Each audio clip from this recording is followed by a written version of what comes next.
Oke, baik. Selamat sore. Assalamualaikum warahmatullahi wabarakatuh. Perkenalkan, nama saya Olivier Nevin dengan NPM 127. Di sini saya akan membahas perbandingan dua metode topik modeling yang telah saya lakukan dari analisis ulasan produk. Nah, sebenarnya topik modeling itu apa sih? Nah, di sini ada pengertiannya. Jadi, topik modeling itu merupakan teknik analisis teks otomatis untuk menemukan tema-tema utama dari sebuah koleksi dokumen.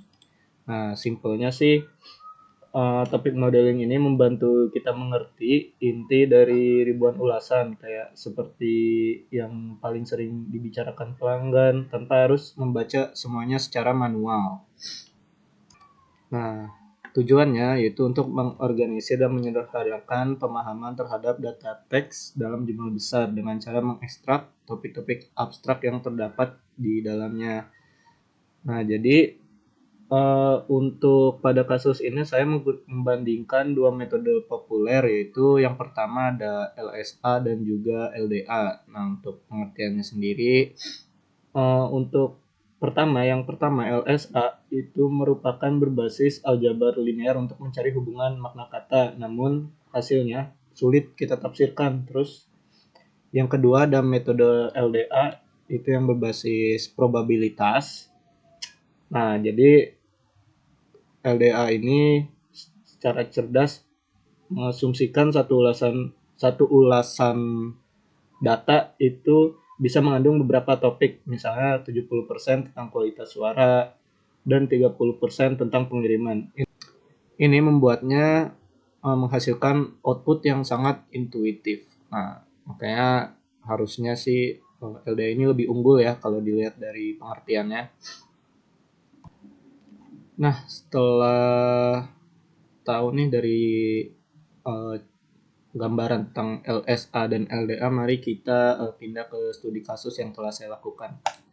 Nah, untuk produk yang saya analisis itu merupakan menggunakan dataset earphone JBL yang terdapat di Tokopedia. Nah, di official store-nya.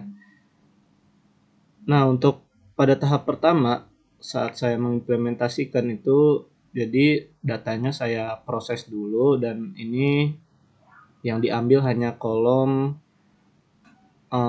data yang telah diproses. Jadi datanya sudah bersih, tidak ada kata-kata tidak bermakna, dan juga sudah di pre-processing lah. Nah, ini untuk pembuatan modelnya, bukan pembuatan model, maaf. Ini untuk TF-IDF, jadi untuk mengekstraksi kata-kata yang terdapat pada dataset proses teks ini. Jadi satu kalimat ini akan dipecah menjadi beberapa kata. Nah, kita bisa lihat pada visualisasi topik yang didapat pada metode LSA. Nah, ini saya pecah menjadi 5 topik dengan maksimal 10 kata di setiap topiknya.